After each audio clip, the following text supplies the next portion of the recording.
The first time Vex said it, I choked on my coffee. "Tonight we should sleep together," she said, completely calm, like she was asking if I had taken out the trash.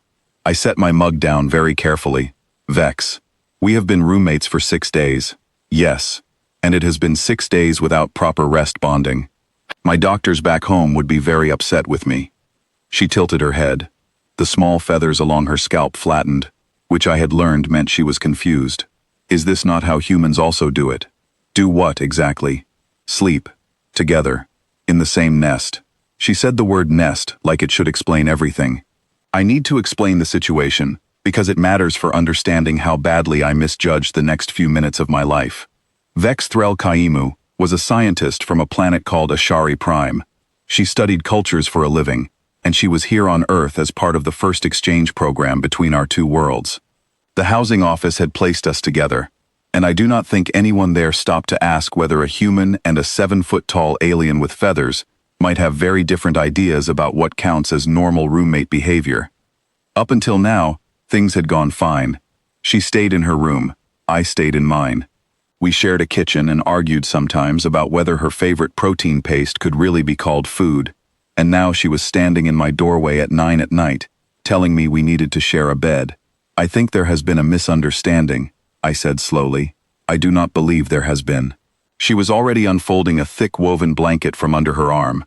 It was silver and clearly not made on Earth. On Ashari, we do not sleep alone. It is considered unsafe, unkind. When more than one person lives in a home, sleep is shared. It builds trust. It calms the body. A person who sleeps alone for too long is thought to be grieving, or in trouble, or in danger. I stood there, holding my coffee mug like it could protect me. "Where I come from," I said carefully, "sleeping together usually means something more romantic, or private, between two people who are a couple." Vex blinked, both sets of her eyelids moving one after another. That still caught me off guard every time. "Private in what way?" "Like, it is something couples do, not something roommates do." There was a long pause. Then Vex made a sound I now recognized as her laugh, a low clicking noise deep in her throat. "Humans," she said, "only share sleep with mates? Pretty much, yes. That explains a lot about how tired your whole species seems." She said this simply, without any unkindness, the way she said most blunt things. "No wonder you are all so worn out. You keep yourselves alone during your most tired hours, and you call it privacy." "It is not like that," I started, then stopped, because I was not sure how to finish the sentence. Here is the truth. I had read the welcome packet before Vex moved in. I really had. It talked about Ashari customs, something about shared rest and group habits, but I had skimmed past that part quickly. It was buried between pages about food rules and proper greetings. I had missed the part where her whole culture believed sleeping alone was something sad. "It is not a request," Vex said, more gently now, seeing my hesitation. "I am not trying to make things strange between us. On Ashari, this is as normal as sharing a meal. My mother slept in one room with 6 brothers and sisters until she became an adult. Sleeping alone is only for the sick, or the very old who want quiet time with their memories before the end. For everyone else, it is thought to be cruel to leave a person facing the dark by themselves." She said it so plainly that something in my chest tightened a little. "It is just not something we do," I said. "Not with roommates. Not with people we are not close to in that way." "Then I understand your discomfort." She began folding the blanket back over her arm. "I will not ask again. I did not mean to break your customs." She turned to walk away, and I am still not sure what made me stop her. Maybe it was the flatness in her voice, like she had already learned, after only 6 days on Earth, that many of her habits would need to be packed away here. "Wait," I said. "What does it actually look like? The sleeping together thing. How does it even work?" She turned back, her feathers lifting slightly. "You wish to know? I want to understand before I say no to it." So she explained. On Ashari, families slept in one shared room called a kel-nest. It was not one bed. It was a room with soft mats and blankets laid out, with everyone resting near each other, sometimes touching, sometimes not, but always close enough to reach. It was not about being near someone just to be near them. It was about the body itself. She told me that Ashari bodies calmed their stress simply by hearing someone else breathe nearby. Alone, an Ashari person's sleep became weak within days. Bad dreams grew more common. The body, she said, begins to believe it is in danger. You have been sleeping badly, I said slowly, since you got here. I have not slept fully in 19 days, she admitted, since I left my crew quarters on the ship that brought me here. Vex, why didn't you say anything? Because my biology is not your problem to solve, she said, and there was something almost guarded in her voice, like she had prepared herself for me to think less of her. I thought about the past 6 days, about how she had moved a little slower each morning, about the strong tea she had started drinking, like it was medicine and not just a taste she liked. I had thought that was just a habit from her culture. It had not crossed my mind that it might be exhaustion. Okay, I said, new plan. Not sharing a bed, but the living room is big enough for both of us. We could stay in the same room, not touching, doors open. Let's see if that helps. Vex went very still. You would do this? Even knowing what this means in your customs and not in mine? Well, it means something different to me than it does to you, I said. To me, it just means my roommate has not slept properly in almost 3 weeks, and that makes me a bad host.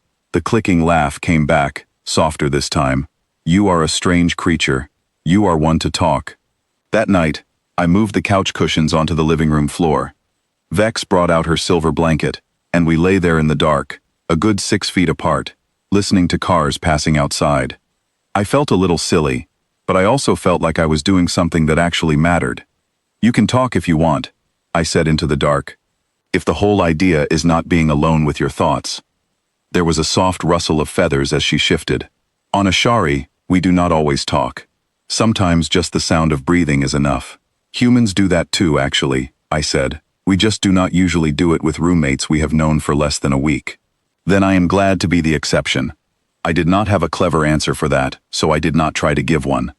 We lay there quietly, and after a while, I noticed her breathing had slowed into something deep and steady. It took me a moment to realize she had actually fallen asleep, fast. Faster than I had seen her do anything since she moved in. I stayed awake a bit longer, thinking about 19 days of a body that believed it was in danger, and how simple the fix had turned out to be. Not romance, not duty, just another person breathing nearby. In the morning, she looked different, lighter somehow. The tightness around her eyes was gone. You slept, I said. I slept, she agreed, and there was something almost shy in the way she said it. Thank you for changing your habit for mine. We did not change anything, I said, pouring coffee for myself, and, out of habit now, pouring her tea right beside it. We just made something new, not a human thing, not an Ashari thing, just our thing.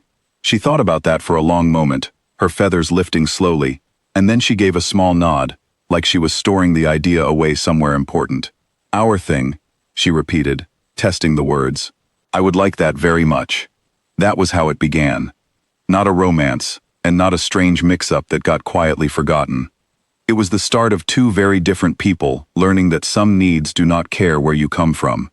Rest, safety, not facing the dark completely alone. These things turned out to be shared by both our worlds, even if the customs built around them looked nothing alike. We kept using the living room for many months, long after we truly needed a reason to. It became, without either of us really deciding it, the calmest hour of most days. No performance. No explaining. No trying to translate one culture into another. Just 2 roommates from 2 different worlds, breathing in the same room, making the dark feel a little less strange for both of us. Some weeks later, something happened that showed me just how much that simple habit had changed things. Vex had a hard day at the research center. She came home quiet, her feathers pressed flat against her head, which I now knew meant she was upset. She did not want to talk about it, and I did not push her. That night, without either of us saying a word, we both moved to the living room floor at the same time. No explanation needed. It had become as normal as brushing our teeth. Thank you, she whispered after a while. For what? For not asking me to explain my bad day, for simply being here. I smiled in the dark, even though she could not see it. That is what roommates are for, right? Even alien ones, she agreed, and I heard the smile in her voice. As weeks turned into months, our little arrangement kept teaching me things I never expected to learn.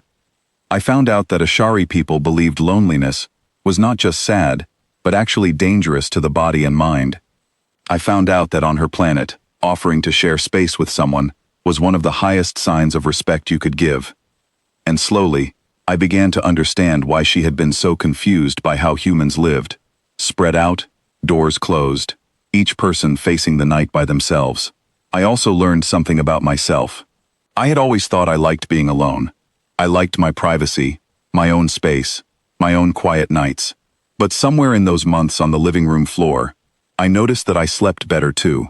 I woke up calmer. I stopped checking the time at 3 in the morning, wondering why I could not fall back asleep. Maybe Vex had been right from the very start. Maybe humans really were missing something simple, something we had traded away without even noticing, in exchange for 4 walls and a locked door. One evening, as we lay there listening to the wind outside, Vex asked me a question that stayed with me for a long time. "Do you think," she said slowly, "that this is how it starts? Between our two peoples, I mean. Not with speeches, not with treaties, but with small things, like this." I thought about it for a while before answering. "Maybe," I said.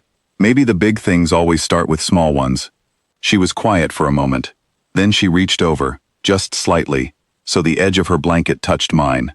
Not close enough to be strange, just close enough to say, without words, that neither of us needed to face the dark alone anymore. And in that quiet living room, with two very different worlds learning to rest side by side, I understood that some of the best friendships are not built on grand moments at all. They are built on small, patient choices, made night after night, until one day, you realize a stranger from another world has become someone you trust completely.